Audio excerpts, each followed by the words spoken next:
Hello my dear students, शिक्षा coaching classes के YouTube channel में मैं आपका स्वागत करती हूं। आइए स्टूडेंट्स, आज हम क्लास 12 का नया सेशन 2021-22 के लिए सब क्लास 12 का मैथ्स पढ़ना स्टार्ट करते हैं। तो मैथ्स में आज हम यूनिट फर्स्ट संबंध एवं फलन का जो एक्सरसाइज 1.1 मतलब प्रश्नावली 1.1 के एग्जाम्पल्स देखते हैं। तो आइए हम देखते हैं एग्जाम्पल्स को और साथ में हम रिविज़न भी कर लेते हैं जो हमने पहले पढ़े थे। देखिए स्टूडेंट्स, आपका जो यूनिट फर्स्ट है वो है संबंध एवं फलन। तो संबंध के बारे में हमने पहले पढ़ चुके थे। तो हमने संबंध की परिभाषा में देखे थे कि जैसे मान लो अगर दो सेट है हमारे पास में, है ना, दो समुच्चय, और अगर इस तरह से कोई संबंध दिया हो उनके बीच में, तो हम इसको दृष्टि चित्रण कैसे बनाते हैं। जैसे ए का संबंध अली से, बी का भानु से, बी का बिनोय से, सी का चंद्रा से, ये कैसे है। तो यहाँ पे जो आर जो दिया है उसके आधार पे संबंध है। आर क्या बोल रहा है यहाँ पे, आर मतलब कि रिलेशन। तो X Y such that X नाम वाई का प्रथम अक्षर है। कहने का मतलब क्या है, जो एक्स है वो नाम वाई का, मतलब कि यहाँ पे आपको पता है एक्स कौन होता है, तो एक्स जो होता है वो प्रथम घटक होता है और वाई क्या होता है, द्वितीय घटक। तो ये प्रथम घटक और ये सभी यहाँ के सभी एलिमेंट्स क्या कहलाएंगे, द्वितीय घटक। तो प्रथम घटक जो है वो द्वितीय घटक का नाम का प्रथम अक्षर है, ये कह रहा है। जैसे कि ए तो अली के नाम का पहला अक्षर, बी भानु और बिनोय के नाम का पहला अक्षर। तो इस तरह से हमने संबंधों को समझे थे, ठीक है। और संबंधों का ये निर्माण रूप को हमने यहाँ पे रोस्टर रूप में कैसे बदले थे, ये सब चीज़ हमने देख चुके थे स्टूडेंट्स इसके पहले वाले लेक्चर में। तो देखिए, ये आपको नोट्स में भी लिखना है। देखो, नोट्स में लिखने से जो है आपके बेसिक कॉन्सेप्ट क्लियर होंगे। तो आप ये थोड़ा सा संबंध की परिभाषा और ये डायग्राम और ये एग्जाम्पल्स लिख लो, ठीक है। उसके बाद में आपको ये परिभाषा लिख लेना है। जैसे संबंध में प्रांत किसे कहते हैं, परिसर किसे कहते हैं और सप्रांत किसे कहते हैं, इसकी परिभाषा लिख लेना है। तो मैंने यहाँ पे देखो परिभाषा तो पहले भी समझा दी हूँ आपको।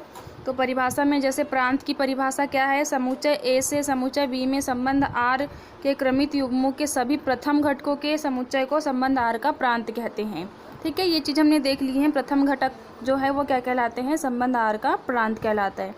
और परिसर तो समुच्चय ए से समुच्चय बी में संबंध आर के क्रमित युग्मों के सभी द्वितीय घटकों के समुच्चय को संबंध आर का परिसर कहते हैं, मतलब द्वितीय घटक। कहने का मतलब अगर हम इस एग्जाम्पल में देखें तो इस एग्जाम्पल में ए बी और जो सी है ये सभी के सभी क्या कहलाएंगे, प्रांत कहलाएंगे, ठीक है। ए बी सी प्रांत कहलाएंगे और जो अली भानु बिनोय चंद्रा है ये परिसर कहलाएंगे। तो इस तरह से जो है हमने प्रांत और परिसर की परिभाषा को देखे थे, ठीक है स्टूडेंट्स। ठीक है स्टूडेंट्स, समुच्चय बी संबंध आर का सहप्रांत कहलाता है। मतलब जितने भी समुच्चय बी के एलिमेंट्स होते हैं वो सहप्रांत कहलाते हैं, ठीक है। मतलब कहने का मतलब अगर हम इस एग्जांपल से देखें तो जो अली भानु बिनोय चंद्रा और दिव्या जिसका संबंध नहीं भी है वो भी जो है प्रांत सहप्रांत में आ जाएगा। तो ये चीज़ हमने देख चुके थे, ठीक है। जो परिसर होता है वो सहप्रांत का सबसेट या सबसेट के बराबर होता है, ठीक है। परिसर जो है सहप्रांत का सबसेट होता है या तो उसके बराबर होता है। तो इस तरह से छोटे छोटे पॉइंट जो है ये हैंड रिटन है, आपको इनको नोट्स में लिखना है। मतलब अभी तक के मैंने आपको नोट्स बनाने नहीं बोली थी, लेकिन अब ये जो लेक्चर नंबर जो भी मैं इसमें करवा रही हूँ तो इस लेक्चर से आपको जो है अपने नोट्स तैयार करना है, ठीक है स्टूडेंट्स। तो ये परिसर की परिभाषा। अब हम देखते हैं संबंधों के प्रकार। देखो, संबंधों के प्रकार को भी वैसे हमने समझ लिए थे, लेकिन फिर भी मैंने यहाँ पे नोट्स कैसे तैयार करना है तो मैंने यहाँ पे डायग्राम थोड़े सरल तरीके से बताई हूँ ताकि आपको अच्छे से समझ में आ जाए, ठीक है। देखो, टाइप्स ऑफ रिलेशन, कितने प्रकार के संबंध होते हैं। वैसे तो मुख्य रूप से 3 प्रकार के होते हैं, रिक्त संबंध, सार्वत्रिक संबंध और तुल्यता संबंध, ठीक है। तो यहाँ पे हम रिक्त संबंध मतलब कि देखो बहुत सरल है, शब्द से स्पष्ट है कि रिक्त संबंध किसे कहते हैं। तो रिक्त संबंध मतलब ऐसा संबंध जिसमें कोई भी अवयव नहीं होते हैं, हम उनको रिक्त संबंध कहते हैं। सार्वत्रिक संबंध मतलब ऐसे संबंध जो सभी के सभी जो है वो रिलेटेड होते हैं, संबंधित होते हैं। मतलब जैसे अगर हम समुच्चय ए का समुच्चय ए से ही संबंध निकालें तो अगर कोई भी संबंध ना हो तो रिक्त संबंध में आ जाता है। सार्वत्रिक संबंध में अगर सभी एलिमेंट्स मिलते हो ए का ए के साथ में तो सार्वत्रिक संबंध कहलाता है। उसके बाद में तुल्यता संबंध, ठीक है। तुल्यता संबंध में 3 प्रकार की तुल्यता संबंध होते हैं, जैसे स्वतुल्य, सममित और संक्रामक। तो इस चैप्टर से जो है क्वेश्चन बनते हैं तुल्यता संबंध से। ठीक है, तो ये जो तीसरा प्रकार है रिलेशन का, इक्विवेलेंस रिलेशन, तो इक्विवेलेंस रिलेशन से जो है स्वतुल्य, सममित और संक्रामक पर क्वेश्चन बनते हैं। Means reflexive, symmetric and transitive. तो देखिए ये सिर्फ चार्ट है, मैंने पहले भी समझा दी हूँ, इसलिए मैं इसको थोड़ा जल्दी से रिपीट कर दे रही हूँ। रिक्त संबंध, सार्वत्रिक संबंध, तुल्यता संबंध। तो देखो रिक्त संबंध की परिभाषा हमने पहले भी समझ चुके हैं। समुच्चय ए पर परिभाषित संबंध R एक रिक्त संबंध कहलाता है यदि ए का कोई भी अवयव ए के किसी भी अवयव से संबंधित नहीं है, अर्थात R बराबर फाई।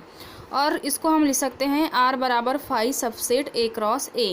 कहने का मतलब ये है कि आपको पता ही है R के बराबर में अगर हमने फाई लिखे तो फाई का मतलब क्या होता है, रिक्त, नल सेट, जो एम्प्टी सेट पढ़े थे हमने। तो यहाँ पर संबंध तो कुल मिला के समुच्चय ही होता है, तो इसलिए यहाँ पर R बराबर फाई। और फाई किसका सबसेट होगा, तो फाई सबसेट होगा A क्रॉस A का। सिंपल सी बात है भाई, फाई तो सभी समुच्चय का सबसेट होता है, क्योंकि उसको लिखो या ना लिखो वो वहाँ पर उपलब्ध होता है।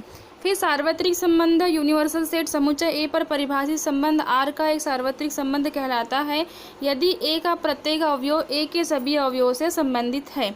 मतलब मान लो कि इसके अंदर जो भी एलिमेंट्स होंगे, है ना, ए और ये भी ए ही है, तो 1 2 मतलब ये सभी के सभी संबंधित हो, कोई भी छूटा ना हो। जैसे कि मान लो यहाँ 3 हो और छूट गया, तो हम इसको यूनिवर्सल सेट नहीं कहेंगे। तो यूनिवर्सल सेट में सभी के सभी अवयव एक दूसरे से संबंधित होते हैं, मतलब कि R equal A cross A। A cross A मतलब कि एक उपसमुच्चय। ठीक है, A का A से उपसमुच्चय। उसके बाद में देखो यहाँ पे एक नोट लिखा हुआ है कि रिक्त संबंध तथा सार्वत्रिक संबंध को कभी कभी तुच्छ या ट्राइवल संबंध भी कहते हैं। क्यों कहते हैं, देखो ये जो शब्द है ना बहुत ही मतलब डिफरेंट है। आपको पता है हिंदी में जो तुच्छ का मतलब होता है कि मतलब एक हीन भावना से हम उसको देखते हैं, तो ये बहुत ही अलग टाइप से संबंध है, इनकी परिभाषा बहुत अलग है। सार्वत्रिक संबंध मतलब सभी के सभी संबंधित होंगे, और एक संबंध मतलब इसमें कोई भी एलिमेंट्स नहीं होगा, इसलिए हम इसको तुच्छ संबंध या ट्राइवल संबंध भी कहते हैं। देखिए अब आगे हम देखते हैं तुल्यता संबंध की परिभाषा में क्या है। ए पर परिभाषित संबंध R एक तुल्यता संबंध कहलाता है यदि R स्वतुल्य, सममित तथा संक्रामक हो। देखो पहले भी हमने देख चुके हैं कि यदि ए पर परिभाषित संबंध R जो है वो तुल्यता संबंध कब कहलाता है, जब R जो है वो स्वतुल्य भी हो, सममित भी हो और संक्रामक भी हो। ठीक है, तो जैसे तुल्यता संबंध में स्वतुल्य का मतलब क्या होता है ये हमने पहले भी देख चुके थे, फिर से एक बार देख लेते हैं। स्वतुल्य का मतलब होता है यदि प्रत्येक ए एलिमेंट ए के लिए ए एलिमेंट R। कहने का मतलब ये है कि स्वयं का अगर स्वयं से संबंध हो, मतलब जैसे कि ए एलिमेंट का अगर ए से ही रिलेशन हो, तो उसको हम कहते हैं स्वतुल्य संबंध। स्वतुल्य मतलब स्वयं के तुल्य, स्वयं के बराबर। ठीक है, यहाँ पे ए का संबंध अगर ए से ही है तो हम इसको क्या कहेंगे, स्वतुल्य संबंध कहेंगे। सममित मीन्स सिमेट्रिक। सिमेट्रिक में आपको क्या लेके चलना है, सिमेट्रिक में देखिए, सिमेट्रिक में क्या होगा, यदि समस्त A1 A2 एलिमेंट ए के लिए, देखो यहाँ पे अकेला ए था, यहाँ पे दो अवयव ले लिए हमने A1 और A2, तो यदि समस्त A1 A2 एलिमेंट ए के लिए A1 A2 एलिमेंट R से A2 A1 एलिमेंट R प्राप्त हो। कहने का मतलब ये है कि ये क्या कहना चाह रहा है कि A1 का संबंध अगर A2 से है तो A2 का हमको A1 से भी रिलेशन वही होना चाहिए। ठीक है, ये कहने की कोशिश कर रहा है कि यदि समस्त A1 A2 एलिमेंट ए के लिए A1 A2 एलिमेंट R से A2 A1 एलिमेंट प्राप्त हो। ठीक है, तो यहाँ पे स्वयं की तुलना स्वयं से, लेकिन यहाँ पे दो एलिमेंट्स की तुलना आपस में क्रम बदल कर A1 A2 और A2 A1। अब हम संक्रामक की ओर चलते हैं, ट्रांजिस्टिव है ना। ट्रांजिस्टिव में क्या होता है, यदि समस्त A1 A2 A3 एलिमेंट ए के लिए A1 A2 एलिमेंट R तथा A2 A3 एलिमेंट R से A1 A3 एलिमेंट प्राप्त हो तो हम इसको ट्रांजिस्टिव मीन्स संक्रामक कहते हैं। कहने का मतलब अगर यहाँ पे 3 एलिमेंट्स हैं तो अगर A1 का संबंध A2 से है, उसी प्रकार A2 का संबंध A3 से और A1 का A3 से है, तो हम इसको क्या कहते हैं, ट्रांजिस्टिव रिलेशन मीन्स संक्रामक। ठीक है स्टूडेंट्स, अब हम चलते हैं एग्जाम्पल नंबर फर्स्ट की ओर। देखिए ये एक्सरसाइज 1.1 का एग्जाम्पल नंबर फर्स्ट है, तो आप इसे समझिए, क्वेश्चन को अच्छे से, बहुत सरल है, ध्यान से देखिए। बड़ा लग रहा है लेकिन काफ़ी इजी है। देखो प्रश्न क्या है आपका, प्रश्न है, मान लीजिए कि किसी बालकों के स्कूल के सभी विद्यार्थियों का समुच्चय है। दर्शाइए कि आर बराबर A B such that A B की बहन है। द्वारा प्रदत्त संबंध एक रिक्त संबंध है तथा R dash A B such that, यहाँ पे सच दैट है, ए तथा बी की ऊंचाइयों का अंतर 3 मीटर से कम है। द्वारा प्रदत्त संबंध एक सार्वत्रिक संबंध है। देखिए ये प्रश्न आपको सभी की सभी एनसीईआरटी बुक्स में मिल जाएंगे। एनसीईआरटी ही ये सॉल्यूशन है आपका। तो देखो, मान लीजिए कि ए किसी बालकों के स्कूल के सभी विद्यार्थियों का समुच्चय है।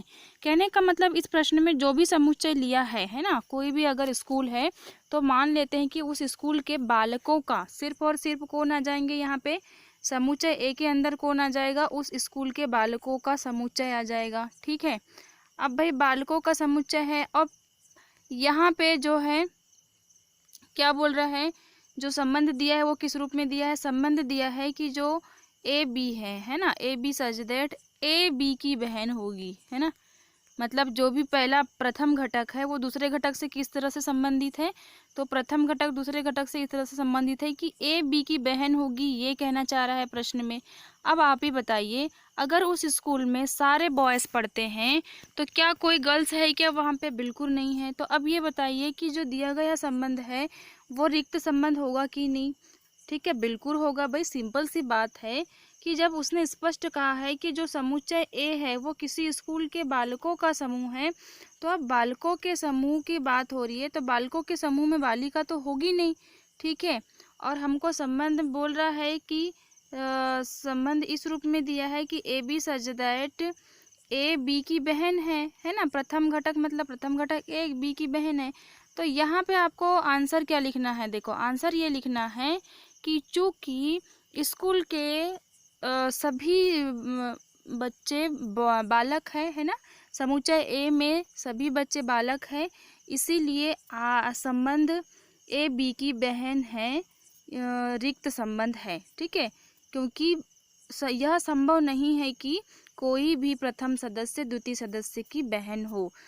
ठीक है, तो इसका कारण हम लिख देंगे इस तरह से। देखो यहाँ पे नीचे इसका सॉल्यूशन है, देखो कैसे लिखेंगे। यहाँ पे प्रश्नानुसार क्योंकि स्कूल बालकों का है, स्कूल किसका है, बालकों का है, अतएव स्कूल का कोई भी विद्यार्थी स्कूल के किसी भी विद्यार्थी की बहन नहीं हो सकती है। अतः आर बराबर क्या लिखेंगे हम, 5। आर बराबर 5 क्यों लिखेंगे भाई? सिंपल सी बात है, क्योंकि हमको संबंध पूछा है तो संबंध में आर बराबर क्या हो जाएगा, 5 हो जाएगा। और 5 क्यों होगा, क्योंकि ये रिक्त संबंध है और जो 5 है वो किसका सबसेट होगा, ए क्रॉस ए का होता है। देखो जब भी रिक्त संबंध के बारे में पूछे तो आपको आर बराबर 5 लिखना है और 5 किसका सबसेट होगा, ए क्रॉस ए का। ए क्रॉस ए मतलब कि ए क्रॉस ए एक प्रकार से उपसमुच्चय है, तो उपसमुच्चय का एक सबसेट होता है 5। ये तो होता ही है अगर नहीं भी लिखोगे तो आप। ठीक है, अतः आर एक रिक्त संबंध है। तो पहला जो मतलब कि यहाँ पे प्रश्न पूछा था, क्वेश्चन का पहला हिस्सा ये था कि ये वाला संबंध जो है वो क्या रिक्त संबंध है, तो बिल्कुल है, क्योंकि हमने इसका प्रूफ भी दे दिया कि समुच्चय ए बालकों का समुच्चय है और वहाँ पे बालिका होगी नहीं, इसीलिए ए बी की बहन नहीं होगी। ठीक है, अब दूसरा क्या बोल रहा है, आर डैश बराबर ए बी सच दैट ए तथा बी की ऊंचाइयों का अंतर 3 मीटर से कम हो। मतलब दूसरा संबंध जो है वो ये होगा, मतलब आर डैश के अंदर क्या आएगा, आर डैश के अंदर जो भी ए तथा बी की ऊंचाई, मतलब कि जो भी बॉयज़ होंगे, जो भी बालक होंगे, उनकी ऊंचाइयों का अंतर 3 मीटर से कम है बोल रहा है। ठीक है, तो अब देखो यहाँ पे प्रश्नानुसार स्पष्ट कर दिया है कि जो आर डैश है उसके अंदर जो बच्चे होंगे, जो बालक होंगे, उनकी ऊंचाई कैसी होगी, 3 मीटर से कम होगी। तो भाई सिंपल सी बात है, आर डैश बराबर क्या, आर डैश क्या होगा यहाँ पे, सार्वत्रिक संबंध, मतलब कि हम यहाँ पे आर डैश बराबर क्या लिखेंगे, ए क्रॉस ए लिखेंगे। क्यों ए क्रॉस ए लिखेंगे, क्योंकि प्रश्नानुसार आर डैश के अंदर या संबंध के अंदर वे सभी बालक होने चाहिए जो 3 मीटर से, जिनकी ऊंचाइयों का अंतर 3 मीटर से कम है, तो वे सभी बालक ही होंगे। इसीलिए यहाँ पे आर डैश बराबर क्या हो जाएगा, ए क्रॉस ए। कहने का मतलब ये है कि यहाँ पर जो भी ए के अंदर एलिमेंट्स होंगे वो ए के एलिमेंट से संबंधित होंगे। ठीक है, क्योंकि 3 मीटर से कम होने की बात कर रहा है तो इसमें जो होगा 3 मीटर से कम वाला वो भी इसमें होगा। तो जो है ये दिया गया जो दूसरा प्रश्न है, दूसरे प्रश्न का जो आंसर है उसमें क्या आ जाएगा, एक सार्वत्रिक संबंध है। देखो इसका आंसर कुछ इस तरह से लिखना है आपको कि आर डैश देखो ऊंचाइयों का अंतर 3 मीटर से कम है। अब क्या लिखेंगे, प्रश्नानुसार स्पष्ट है कि किन्हीं भी दो विद्यार्थियों की ऊंचाइयों का अंतर 3 मीटर से कम ही होना चाहिए, क्योंकि यहाँ पे स्पेशली कहा गया है कि आरडेस जो है वो 3 मीटर अंतर जो है 3 मीटर से कम हो, तो जो भी बच्चे होंगे वो स्कूल में 3 मीटर से कम ऊंचाई के ही होंगे और होना ही चाहिए। ठीक है, इसीलिए आरडेस बराबर क्या आ जाएगा, ए क्रॉस ए, अतः आरडेस क्या है, एक सार्वत्रिक संबंध है। तो देखिए प्रश्न काफ़ी इजी है, इसलिए मैंने इनको सॉल्यूशन सहित आपको समझा दी हूँ। ठीक है, तो आप समझिए इस प्रश्नों को, बड़ा नहीं है, ये काफ़ी इजी है, बहुत ही सिंपल लॉजिक वाला क्वेश्चन है। ठीक है, कोई भी मतलब कि ओरेज स्टूडेंट ना आसानी से इसको समझ के बना लेगा, कुछ नहीं है। बस ये हमको देखने से ऐसा लगता है ना कि ये काफ़ी डिफरेंट टाइप है, ये लिखा क्या है, अरे कुछ भी नहीं है, ये तो संबंध का निर्माण रूप है और क्या है भाई। गणित की भाषा है तो गणित की भाषा तो आपको पता ही है, रहता तो उसका अर्थ सरल है लेकिन भाषा थोड़ी कठिन है। A B such that A B की बहन है, कहने का मतलब ये कह रहा है कि ए नाम का व्यक्ति है और वो मतलब ए नाम की लड़की होगी और वो बी की बहन है। ठीक है, बी नाम का कोई लड़का होगा या लड़की होगी। तो यहाँ पे इस तरह से जो है व्यक्तियों के नाम को ए बी अल्फ़ाबेट से दर्शा लिए, तो ये कुछ कठिन नहीं है। ठीक है, तो हमने यहाँ पे रिक्त संबंध भी देख लिया, जब कुछ आएगा ही नहीं है उसके अंदर तो रिक्त होगा और सभी के सभी आएंगे तो सार्वत्रिक। तो देखिए ये एग्जाम्पल नंबर फर्स्ट काफ़ी इजी था, आप जो है एग्जाम्पल नंबर फर्स्ट का जो सॉल्यूशन है वो लिख लीजिए अपने नोट्स में। अब देखिए हम चलते हैं एग्जाम्पल नंबर 2 की ओर। एग्जाम्पल नंबर 2 क्या बोल रहा है स्टूडेंट्स, मान लीजिए कि टी किसी समतल में स्थित समस्त त्रिभुजों का एक समुच्चय है। देखो क्वेश्चन को पढ़ो और बहुत आसानी से अपने दिमाग में सोचो। मतलब एक ऐसा समुच्चय जैसे टी मान लिया उसको, और समतल में स्थित समस्त त्रिभुजों का समुच्चय, भाई त्रिभुज तो समतल में ही होगा और समस्त त्रिभुजों की बात कर रहा है। समस्त मतलब समबाहु त्रिभुज, विषमबाहु त्रिभुज, समकोण त्रिभुज, समकोण समद्विबाहु त्रिभुज, जितने भी प्रकार के त्रिभुज हैं वो सभी के सभी त्रिभुजों का क्या है यहाँ पे समुच्चय है ना। मतलब कि सभी प्रकार के त्रिभुज, जितने भी हम समतल में त्रिभुज पढ़ते हैं वो सभी प्रकार के त्रिभुजों का जो है यहाँ पे समुच्चय लिया है। तो इस तरह से जो है सभी त्रिभुज जो है यहाँ पे है, मतलब मान लेते हैं कि 2 त्रिभुज ले लिया कोई इनमें से, T1 T2 ले लिया है। अब देखो क्या बोल रहा है क्वेश्चन, समुच्चय टी में आर। ठीक है, अब ये संबंध भी दे दिया। ठीक है, टी के अंदर तो सभी त्रिभुज आ जाएंगे, ऑल ट्रायंगल। ठीक है, सी के अंदर क्या हो जाएंगे, टी के अंदर क्या आ जाएंगे, ऑल ट्रायंगल, मतलब टाइप ऑफ ऑल ट्रायंगल, सभी त्रिभुज के प्रकार। और आर किस रूप में है बोल रहा है, तो आर बोल रहा है T1 T2 such that T1 T2 के सर्वांग सम है। देखो आर के अंदर ये बोल रहा है कि T1 जो है वो T2 के कैसा होगा, सर्वांग सम। कैसा होगा, सर्वांग सम।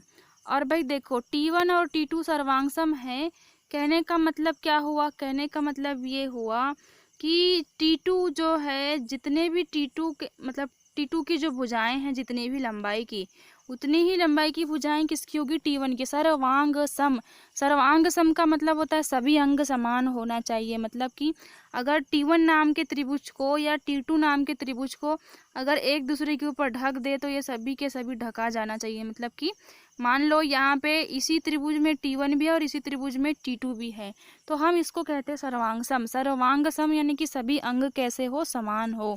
मतलब ऐसे 2 त्रिभुज जिनकी तीनों भुजाएं आपस में बराबर हो, माप और बराबर कोण के हो, तो हम इसको क्या कहेंगे, सर्वांग सम कहेंगे।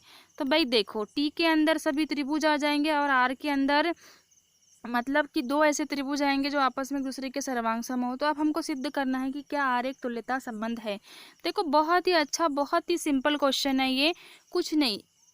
एग्जाम्पल नंबर फर्स्ट में हमको रिक्त संबंध और सार्वत्रिक संबंध के बारे में पूछा था कि ये बताना था कि दिया गया जो संबंध है समुच्चय के लिए वो रिक्त है या सार्वत्रिक है, तो बिल्कुल थे, दोनों को हमने प्रूफ करके भी देख लिए। अब यहाँ पे तुल्यता की बात कर रहा है, किसकी बात कर रहा है, तुल्यता। तुल्यता मतलब देखो हमने पहले ही पढ़ लिया कि तुल्यता इक्विवेलेंस रिलेशन को समझने के लिए हमको 3 चीज़ें जरूरी है समझना सबसे पहले तो। ठीक है, कौन सी चीज़ें समझना जरूरी है, एक तो स्वतुल्य समझना बहुत ज़रूरी है। ठीक है, स्वतुल्य के बाद में क्या समझना जरूरी है, सममित शब्द को समझना बहुत ज़रूरी है। देखो कुछ ना कठिन नहीं है, ये बहुत सरल शब्द है और इनका अर्थ भी ना बहुत सरल होता है, बस बेसिक अच्छे से समझो आप। और तीसरा शब्द है संक्रामक। अगर ये तीनों कंडीशन ये रिलेशन के लिए फॉलो होते हैं तो हम कहेंगे कि इसमें तुल्यता संबंध लागू होता है। अब सिंपल सी बात है यहाँ पे कि समुच्चय जो टी है ना उसके अंदर जो है सभी त्रिभुज आ जाएंगे, देखो ऑल ट्रायंगल आ जाएंगे, है ना। और आर के अंदर, तो अब हम आर के अंदर जो है T1 और T2 आपस में सर्वांग है, एक दूसरे के बराबर है, ठीक है। तो अब हम क्या करेंगे, पहली कंडीशन को चेक करते हैं, स्वतुल्य को, ठीक है। चलो स्वतुल्य को चेक करते हैं। आइए देखो कुछ यहाँ पे पॉइंट लिखे हुए हैं, इनको पढ़ते हैं पहले। कि संबंध ये इस रूप में दिया है। अब स्वतुल्य, भाई संबंध आर स्वतुल्य कब होता है, हमने परिभाषा में पढ़ चुके हैं कि मान लो खुद का खुद से कोई संबंध हो, जैसे T1 का अगर T1 से ही संबंध होगा तो वो क्या कहलाएगा, स्वतुल्य संबंध कहलाएगा। अब सिंपल सी बात है, अब यहाँ ध्यान दीजिए, क्या T1 त्रिभुज T1 के सर्वांग होगा। अब भाई खुद की तुलना खुद से कर रहा है तो भाई सिंपल सी बात है, T1 T1 के सर्वांग क्यों नहीं होगा, ठीक है। तो क्या आप यहाँ पे ये कह सकते हैं कि प्रत्येक त्रिभुज, जैसे कि T1 T1 का सर्वांग सम होगा, T2 T2 का होगा, T3 T3 का, T4 T4 का, T5, जितने भी त्रिभुज होंगे वो सभी के सभी जो है स्वयं के कैसे होंगे, सर्वांग सम होंगे। अतः जो संबंध है स्वतुल्य वाला, क्या ये सभी के लिए लागू हो सकता है। मतलब मान लो T1 का रिलेशन T1 से है, तो हम ये रिलेशन को ऐसे भी लिख सकते हैं, दो प्रकार से, है ना। या करके हम इसको क्या लिख सकते हैं, कोष्टक में T1 comma T1 element R, या इसको ये भी लिख सकते हैं, दोनों में से कोई एक लिख सकते हो। अब मैंने दोनों लिख दी हूँ, ठीक है। तो यहाँ पे लिखेंगे कि अतः संबंध R कैसा है, स्वतुल्य है। उसका कारण ये है कि प्रत्येक त्रिभुज एक दूसरे के कैसे होते हैं, सर्वांग सम होते हैं, ठीक है। प्रत्येक त्रिभुज क्यों, क्योंकि यहाँ स्पष्ट रूप से बोला है कि T1 T2 के सर्वांग सम है, इसीलिए। तो अब देखो दूसरी कंडीशन क्या है, सममित, सममित, ठीक है। सममित मतलब कि समान प्रकार के मित्र, देखो नाम से स्पष्ट है, सममित, मित यानी मित्र। अब देखो कैसे तुलना करेंगे, भाई मान लो दो त्रिभुज है, एक T1 नाम का है और एक T2 नाम का है, ठीक है। अब T1 नाम का और T2 नाम का दोनों त्रिभुज आपस में सर्वांग सम है, ये क्वेश्चन में तो पहले ही बोल दिया है हमको उसने, ठीक है। T1 और T2 सर्वांग सम है, तो अब ये बताइए जरा, T1 अगर T2 के सर्वांग सम है मान लो, तो क्या T2 T1 के सर्वांग सम नहीं होगा क्या, बिल्कुल। जब T1 को T2 ढक ले रहा है पूरी तरीके से, तो क्या T2 को T1 नहीं ढकेगा क्या, भाई स्वाभाविक सी बात है, सर्वांग सम की बात कर रहा है इसलिए T2 को T1 भी ढक लेगा। तो यहाँ पे जो है अगर T1 T2 एलिमेंट है R के, है ना, T1 T2 एलिमेंट है R के, तो क्या T2 T1 भी एलिमेंट R के होंगे, बिल्कुल। सिंपल सी बात है कि संबंध R सम्मित है, क्योंकि T1 T2 के सर्वांग सम है, इसीलिए T2 T1 के सर्वांग सम होगा। अर्थात T1 T2 एलिमेंट R से T2 T1 एलिमेंट प्राप्त होता है, या हम इसको ऐसा लिख सकते हैं कि T1 रिलेशन T2 तथा T2 रिलेशन T1, है ना। T1 रिलेटेड T2 और T2 रिलेटेड T1। तो इस तरह से हम जो है इसका सॉल्यूशन बहुत ही ईजी तरीके से लिख सकते हैं। बस आपको ध्यान रखना है कि सम्मित होने के लिए क्या बताना जरूरी है और स्वतुल्य होने के लिए क्या बताना जरूरी है। अब तीसरी कंडीशन क्या होती है, संक्रामक की होती है। तो संक्रामक होने के लिए तीन चीज़ें तुलना करनी पड़ती है, T1 T2 और T3 की। और हमने बोले थे कि संक्रामक में जैसे हमने ए के साथ में चेक किए थे, तो हमने A1 का रिलेशन A2 से है, तो A2 का रिलेशन किससे होना चाहिए, A3 से होना चाहिए, और A3 का रिलेशन जो है वो किससे होना चाहिए, A1 से। तो अगर इस तरह के रिलेशन हो इनमें आपस में, है ना, तो इनको हम क्या कहते हैं, संक्रामक कहते हैं। तो अब यहाँ पे देखिए भाई सिंपल सी बात है, सर्वांग सम त्रिभुजों की बात हो रही है यहाँ पे, और T1 अगर T2 के सर्वांग सम है, ये चीज़ तो हमने पहले ही देख चुके हैं, और T2 T3 के सर्वांग सम होगा, तो इसीलिए T1 T3 के सर्वांग सम होगा। अब मान लो देखो सिंपल सी बात है, ठीक है, दो तीन त्रिभुजों की अगर हम तुलना करते हैं, और ये वाले त्रिभुज को T1 नाम दे देते हैं, ठीक है, थोड़ा नीचे समझ लेते हैं इसको। देखो तीन त्रिभुज है यहाँ पे, ठीक है, ये तीन त्रिभुज हम ले लेते हैं, और ये तीनों त्रिभुज अभी हम मान लेते हैं कि सर्वांग सम है। यहाँ पे ना सर्वांग सम दिख नहीं रहा है, तो अच्छे से बना लेते हैं हम इसको। चलो मान लो कि ये तीनों सर्वांग सम एक दूसरे को ढक लेंगे, ठीक है। अब देखो ये है T1 और ये है T2 और ये है T3। मान लो कि T1 T2 के सर्वांग सम है ही, क्वेश्चन में दिया है, इसको मानने की ज़रूरत नहीं है, और T2 T3 के सर्वांग सम है, ठीक है। तब तुम बताओ, जब ये आपस में दोनों बराबर है और ये दूसरा जो त्रिभुज है वो तीसरे के बराबर है, तो क्या तीसरे त्रिभुज पहले के बराबर नहीं होगा क्या? बिल्कुल होगा। तो हम क्या लिख सकते हैं इसको भाई? देखो सिंपल सी बात है कि T1 T2 के सर्वांग सम है तथा T2 T3 के सर्वांग सम है, अतः T1 T3 के सर्वांग सम होगा, है ना। जब दोनों मतलब पहले और दूसरे और तीसरे सर्वांग सम है, तो तीसरा जो है वो पहले के क्या होगा? सर्वांग सम। तो यहाँ T1 T2 के सर्वांग सम होगा, अर्थात हम T1 T2 का T2 जो एलिमेंट होंगे वो R के, और T2 T3 एलिमेंट होंगे R के, और T1 T3 भी एलिमेंट होंगे R के। तो आप इसको ऐसा लिख सकते हो कि T1 related T2, T2 related T3 and T1 related T3। ठीक है। तो संक्रामक होने के लिए तीन चीज़ों की तुलना करनी पड़ती है। तो भाई सर्वांग सम की बात हो रही है तो सिंपल सी बात है, सभी की सभी आकृतियां एक दूसरे के सर्वांग सम हैं, चाहे T4 क्यों ना ले ले और T5 क्यों ना ले ले। तो देखिए स्टूडेंट्स, मैं आशा करती हूँ कि दोनों एग्जाम्पल काफ़ी इजी थे और आपको बेसिक कॉन्सेप्ट समझ में आया होगा इनका कि आखिर में ये कहना क्या चाह रहे थे, है ना, और हमको सिद्ध भी क्या करना था। तो आशा करती हूँ कि मैंने बेसिक के साथ में जो चीज़ें समझाई हूँ उसमें इन प्रश्नों को आपको जो है समझने में काफ़ी आसानी होगी। आप बिना पेन चलाए भी इनके आंसर को लॉजिक लगाकर लिख सकते हो, लेकिन देखो नोट्स बनाना है तो आपको इस तरह से नोट्स भी तैयार करना है। ठीक है स्टूडेंट्स, तो आप इनके शॉर्ट ले लीजिए और इनके सॉल्यूशन भी नोट्स में लिख लीजिए। तो मैं मिलती हूँ आपको नेक्स्ट वीडियो में नेक्स्ट एग्जाम्पल लेकर 3 4 5 6 लेकर स्टूडेंट्स। तब तक के लिए बाय बाय।